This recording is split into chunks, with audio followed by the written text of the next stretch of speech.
It is such a privilege to be with you this morning and allowing us to honor you today with our breakfast. I'd like to thank the sponsors of the event. Of course, it's us, Orange County Department on Aging and Orange County Department of Social Services, Amadeus Home Health and Hospice, Brookshire Nursing Home, Carillon Assisted Living, and also the Friends of the Passmore Center, which are a great supporter of our senior center. I was thinking about what I was going to say this morning, and I know I've a couple times shared a poem with you. Well, this morning I'd like to leave you with some quotes from some of our leaders in the past. And we'll start back at the very beginning with President George Washington. To be prepared for war is one of the most effective ways of preserving peace. Our General Douglas MacArthur, we are not retreating, we are advancing in another direction. Let every nation know that whether it wishes us well or ill, that we shall pay any price, bear any burden, meet any hardship, support any friend, oppose any foe to assure the survival and success of liberty. That was President John F. Kennedy. And lastly, from former President Ronald Reagan. Some people live an entire lifetime and wonder if they ever made a difference in the world.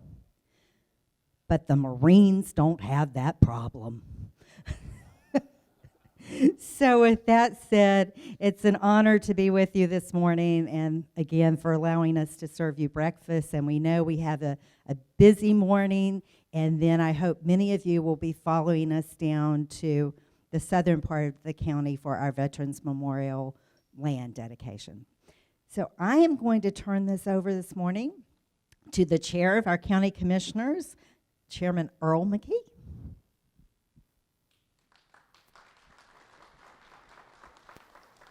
Thank you, and thank you all for being with us this morning. Normally, I would introduce the elected officials first, but that's not very appropriate this morning because what I'm going to do is a little different. I'm going to ask that if we have any World War II veterans, that you stand so we can give you a round of applause.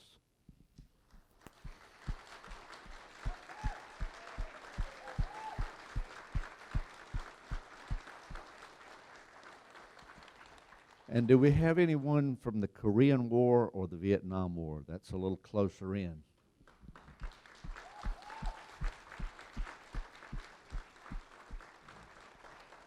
Thank you very much. And then, of course, not last, but of course not least, everyone else that served in any conflict, any peacetime service, at any point in time, if you all would stand.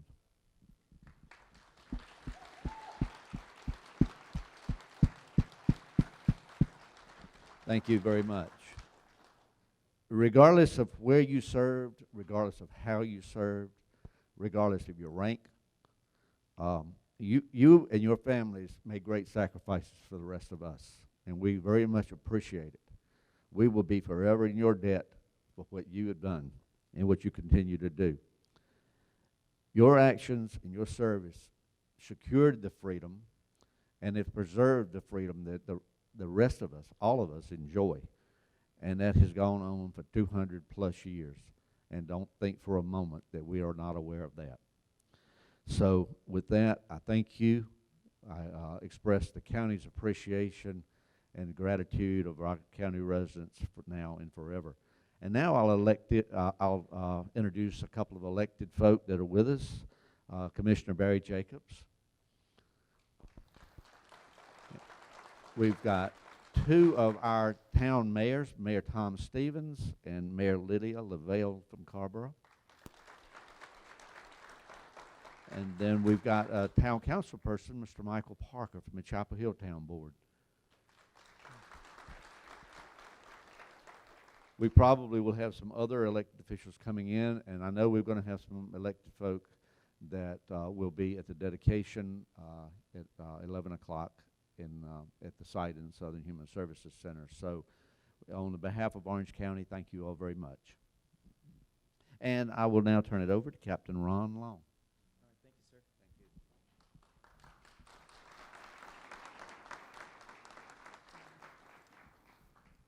Good morning. To all the veterans here, thank you for your service to America. I'm Ron Long, your Master of Ceremonies. I'm a captain with the Civil Air Patrol, Orange County Composite Squadron, based here in Hillsborough. In case you haven't heard of CAP, we are the official civilian auxiliary of the United States Air Force. An all-volunteer organization, CAP is the newest member of the Air Force's total force, which consists of the regular Air Force, Air National Guard and Reserve, as well as Air Force retired military and civilian employees. CAP in its total force role operates a fleet of 550 aircraft and performs about 90% of the continental U.S. inland search and rescue missions as tasked by the Air Force Rescue Coordination Center, and is credited with saving an average of 78 lives a year. Established during World War II, in part as a way to protect the nation's shorelines from German U-boats, CAP's 56,000 members nationwide now perform homeland security, disaster relief, and drug interdiction missions at the request of federal, state, and local agencies.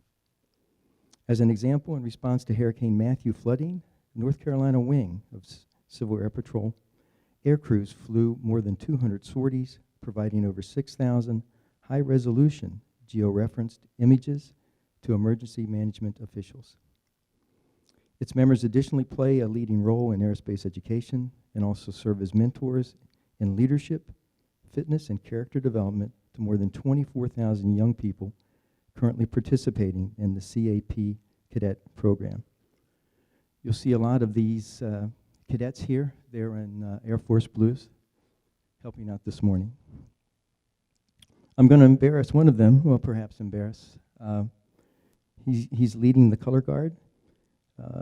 Our cadet commander at our squadron, Cadet Second Lieutenant Sean Schwartz, just enlisted in the Army National Guard.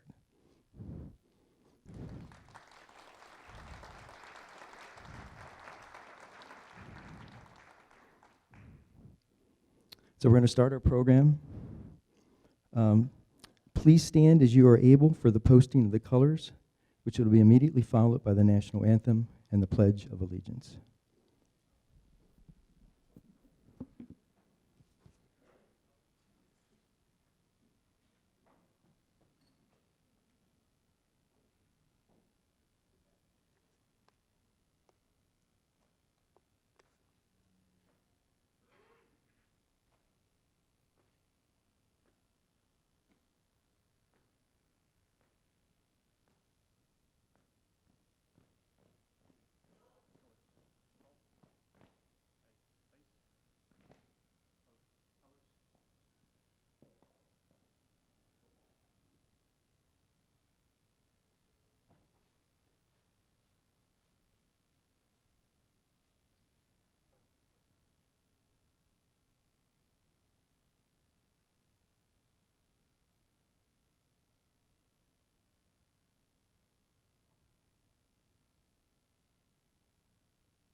We will now have the national anthem by Shailene Murchison.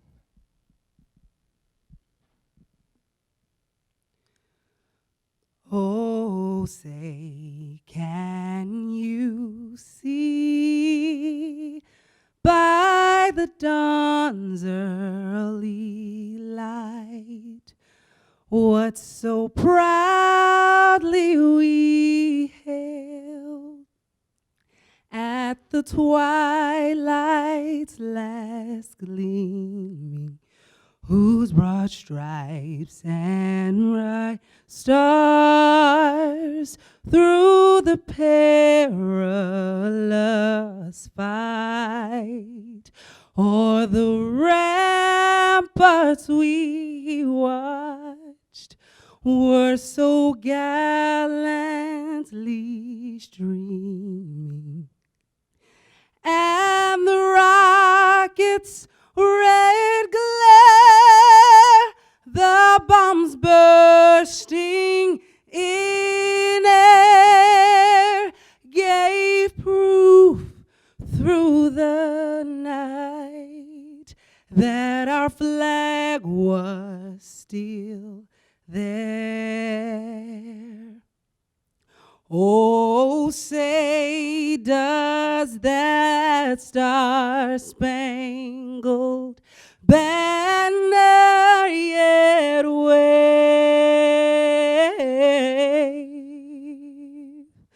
o'er the land of the free and the home of the brave.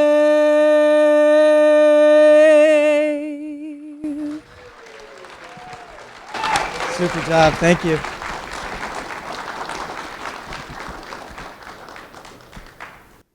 Please join me in the Pledge of Allegiance. I pledge allegiance.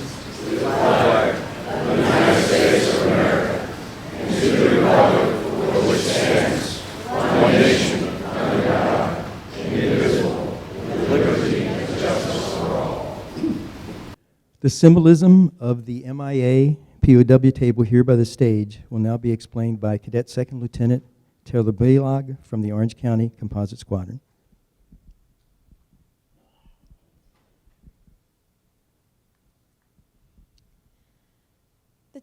The table is smaller than the others, symbolizing the frailty of one prisoner alone against his or her oppressors. The white tablecloth draped over the table represents the purity of the response to our country's call to arms. The empty chair depicts an unknown face, representing no specific soldier, sailor, airman, or Marine, but all who are not here with us. The round table shows that our concern for them is never ending. The black napkin stands for the emptiness these warriors have left in their hearts of the families and friends. A purple heart can be, a single red rose reminds us of their families and loved ones. The red ribbon represents the love of our country, which inspired them to answer the nation's call. The yellow candle and its ribbon, symbolizing the everlasting hope for a joyous reunion with those yet unaccounted for. The slices of lemon on the bread plate remind us of their bitter fate. The salt upon the bread plate represents the tears of their families. The inverted wine glass reminds us that our distinguished comrades cannot be with us to drink a toast or join the festivities of the evening.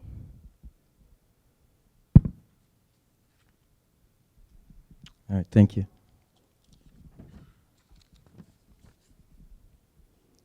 Please stand as you are able for the playing of taps, which will be played by Cadet Airman Dennis Armstrong Carter from the Orange County Composite Squadron.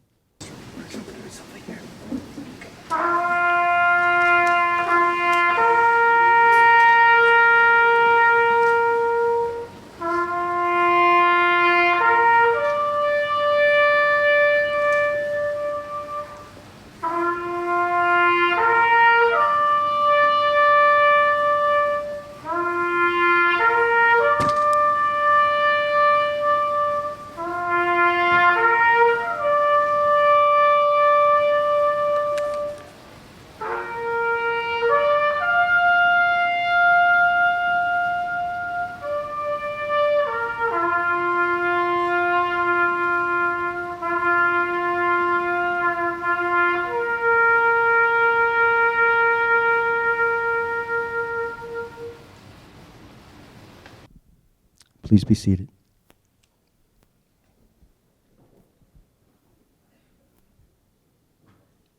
We next have music from the Cedar Ridge a cappella.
Amazing grace, how sweet the sound that saved a wretch like me.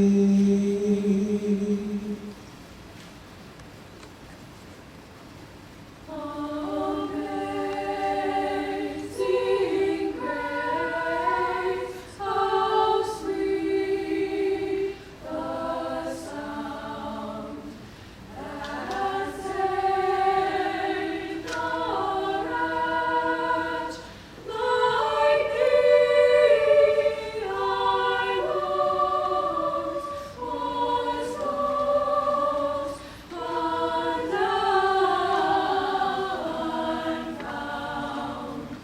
Was blind, but now I see. 'Twas grace that taught my heart to feel, and grace my fears relieved. How precious did that grace appear, the hour I first believed. The earth shall soon dissolve, thy soul is unborn to shore, Lord God, who calls me below, will be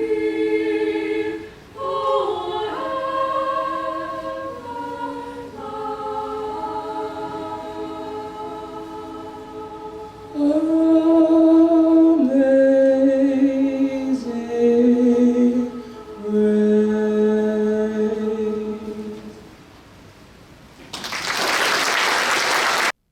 Our keynote speaker today is a Pittsboro resident, retired U.S. Army Corps of Engineers, Lieutenant Colonel Danny Hassel. His official biography is printed on the back of today's program. Here's some highlights from that biography. Colonel Hassel has served in 2 consecutive tours in Iraq. Those deployments gave him a renewed appreciation about military service. He was asked to speak about the essence of what it really means to be a veteran. So he will talk to us about some key phrases that apply to those who have served the country during wartime. Patriotism, duty, service, honor, valor, family, sacrifice, and freedom.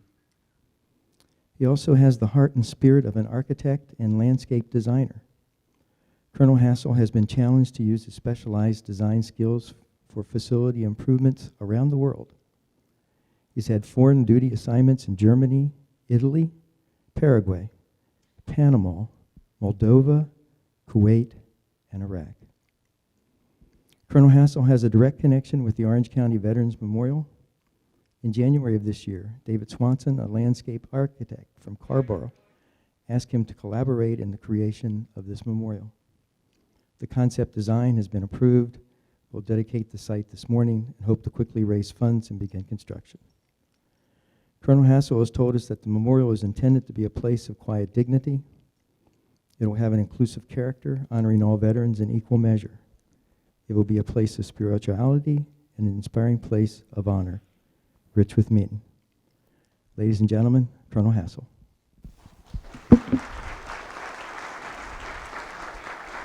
Thank you. Thank you. Can you folks hear me? I'm doing a sound check. Is everything okay? I don't want to shout too loud, but some of us have hearing loss, like me. It is truly a pleasure to talk to you today, and I'm going to follow the advice I was given a long time ago to follow the three B's. Be brief, be brilliant, and be gone. So, let's get started. How do you see your world? How do you see your world? How do you perceive it? How do you see your world? The way we see the world is called our world view. It is highly unique and individualized, like a fingerprint. Some of you are turned on by politics. Are any political junkies in the audience? Raise your hand, be loud and proud. Me too. I had a heck of a time this week. But that's all behind us. We can no longer have to worry about those nasty political ads. Others are motivated by faith. Anybody feel that way? I sure do. Others try to do everything they can to serve others, to educate, to inspire, or make social change. It's all good. It's all good. We all see the world through a different pair of perspective lenses. So what makes Dan tick? What makes me who I am? What makes me individual? What is my personality? Well, you might be surprised. First, on the one hand, you wouldn't be surprised to see that I used to be in the military. I am inside. I have in me beating the heart of an old soldier.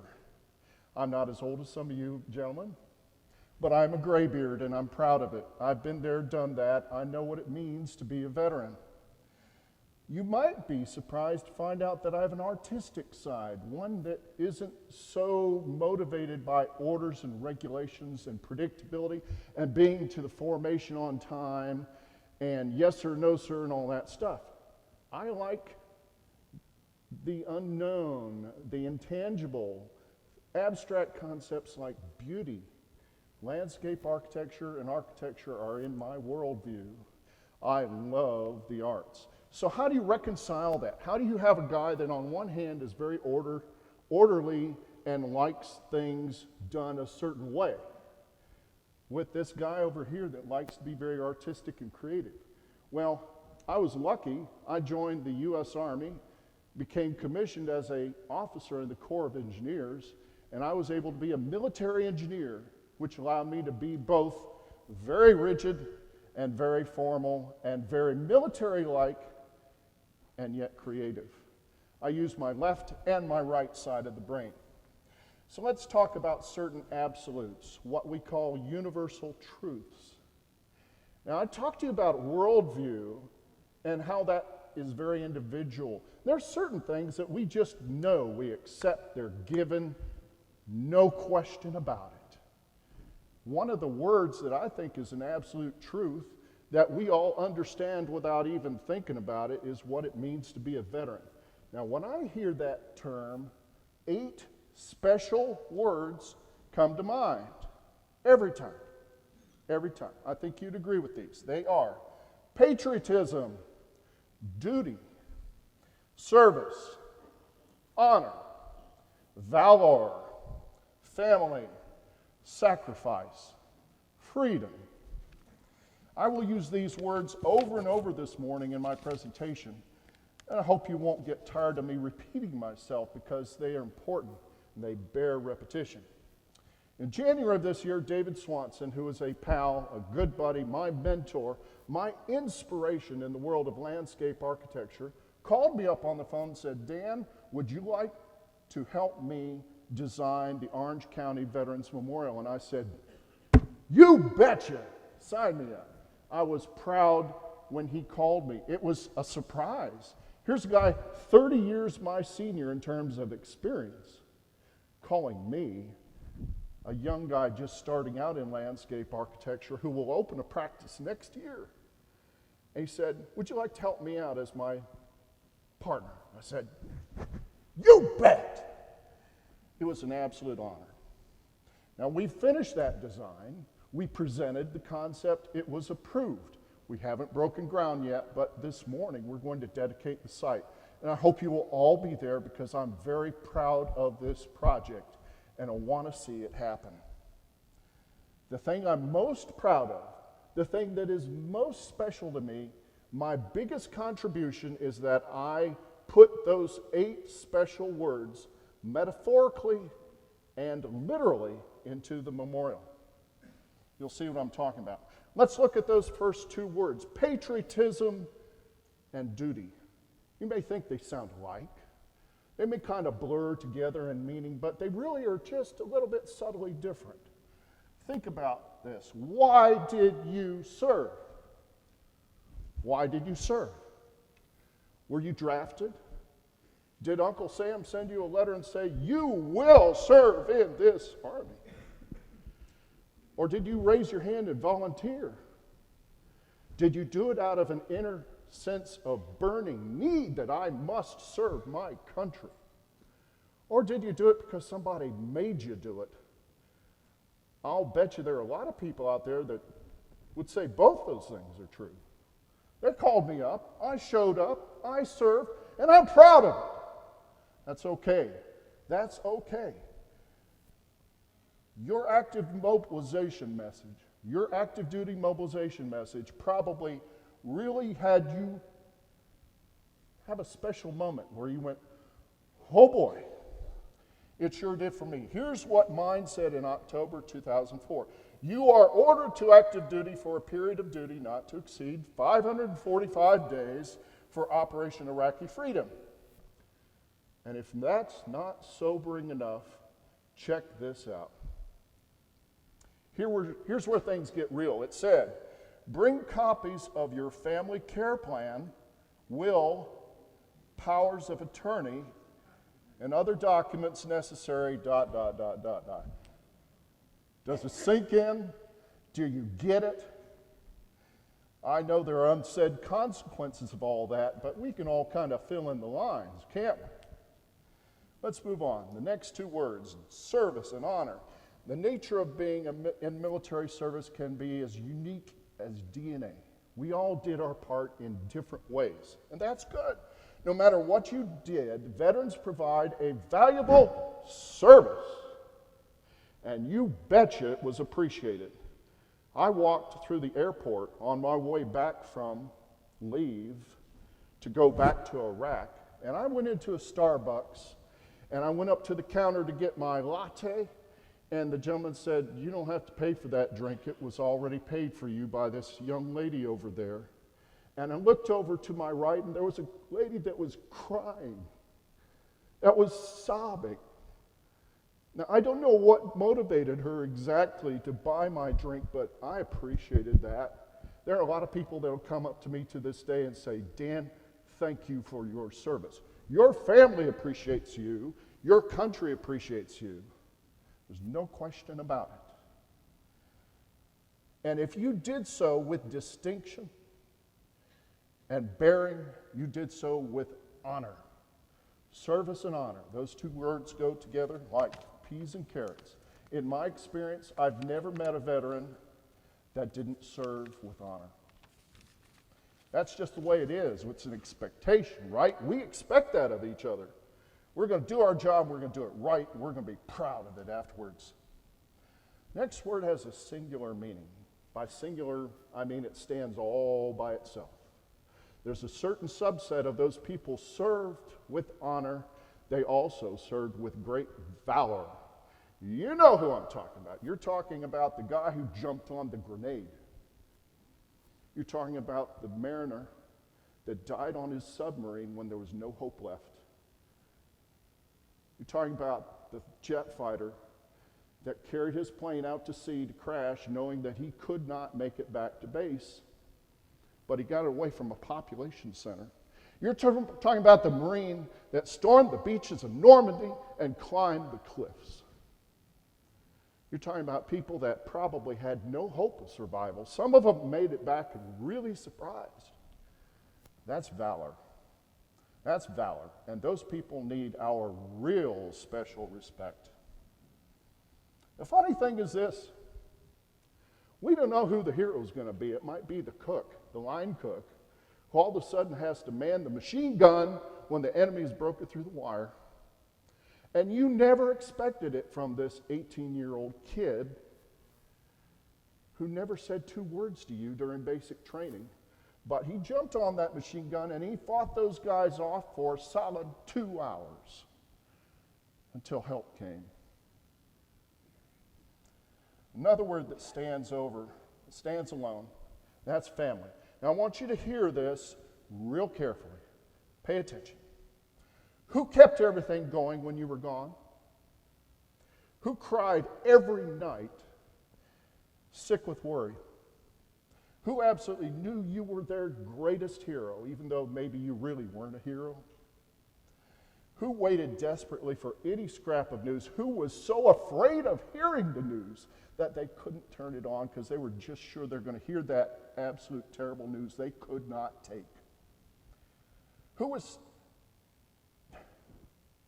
Who, in the cruelest of ironies, died while you were gone? Who are the ones that ran with tears of joy on their face and threw themselves into your arms when you came home? So glad that you're back. Your family did. Don't you ever forget that.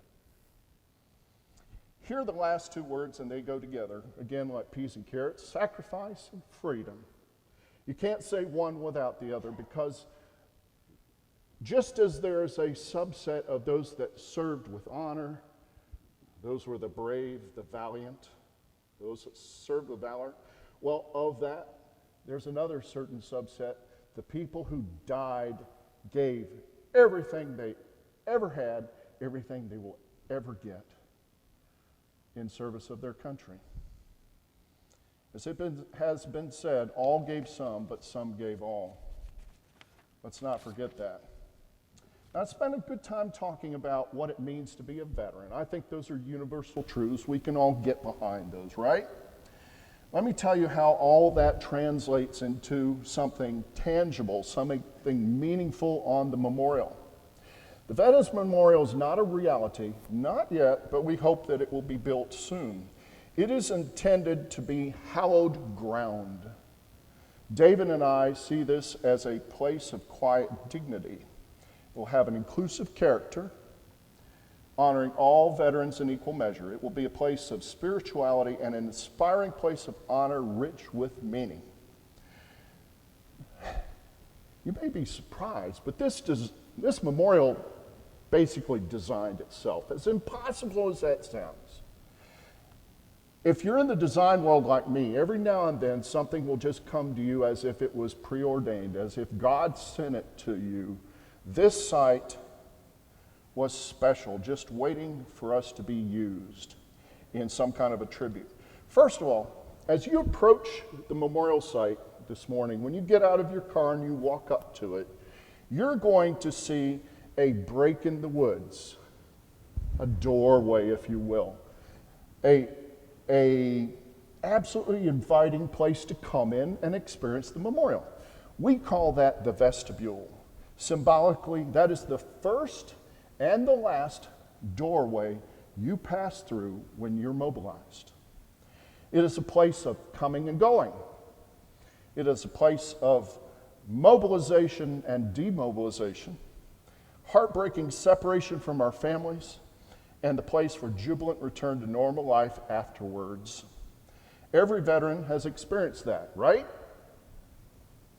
We've all been through that. There are stories to be told, and they will be enshrined on a stone wall. Next, a visitor to the memorial will enter a quiet, green, lush sanctuary within. Imagine this. Below your feet, an inviting path. Surrounding you on all four sides, greenery, lush landscape. And overhead, a mature canopy above with the sunlight peeking through the tree leaves on a sunny day. Again, there are more stories to be told, and they will appear on a wall. We call that hallowed ground the Stone Retreat. This is where the heart of the memorial is. Next to that, under a beautiful green canopy, is a grouping of 3 giant trees. We call those the sisters. Maybe that's my term. But there's a better word for that, the forest grove.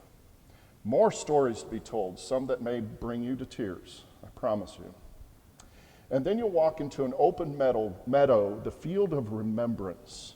Our most solemn ceremonies and tributes will occur here. There will be a final stone wall for words of inspiration and a flagpole. If I were to describe how we want you to feel as you walk through these spaces, imagine these words: anticipation, spirituality and reflection, emotional release. That's what we want you to feel. Here's what you will see and experience at the Orange County Veterans Memorial. First, you'll see a series of enclosed spaces defined by curved stone walls that wind through the trees, and the height of each wall will vary, starting very low and rising up, and then falling back down again. Each wall at the apex will have a smooth granite surface engraved with one or more of those 8 special words. These words serve as major themes for stories to be told. The committee will have a very special honor: the right to collect those stories and choose the ones that are most meaningful. Each of the themed walls will have multiple attached panels for those engraved permanent recollections, anecdotes, and heartfelt tributes. Each engraved message will be a powerful example of one of those major themes. The first stone wall will give shape to the vestibule. As I've hinted, the stories will be all about the motivating force that caused you to sign up in the first place: patriotism and duty. It will also be a place to relate the heartbreak you feel when you're torn away from your families, the people you love, and the wonderful emotions we get to experience when we return.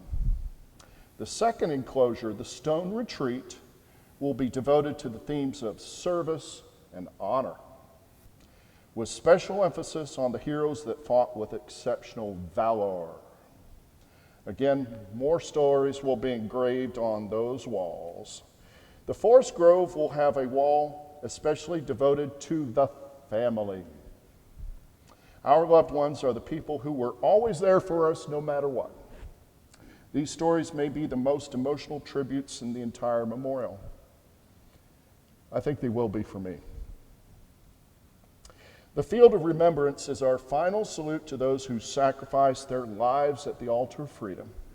A stone wall with engraved tributes will accompany a flagpole for ceremonies. The meadow behind the wall will be a lovely expanse of wildflowers, reminiscent of the poppies in that famous epic poem in Flanders Field. This, ladies and gentlemen, I'll grant this is all a reflection of my worldview, my reality, my life. But I think it's also something, at least Dave and I hope so, that will be seen as a reflection of a universal truth, words that unquestionably define the spirit of a veteran. Patriotism, duty, service, honor, valor, family, sacrifice, and freedom. Thank you. Oh, say, can you see by the dawn's early light what so proudly we hailed at the twilight's last gleaming, whose broad stripes and bright stars through the perilous fight o'er the ramparts we watched were so gallantly streaming, and the rockets' red glare, the bombs bursting in air, gave proof through the night that our flag was still there. Oh, say, does that star-spangled banner yet wave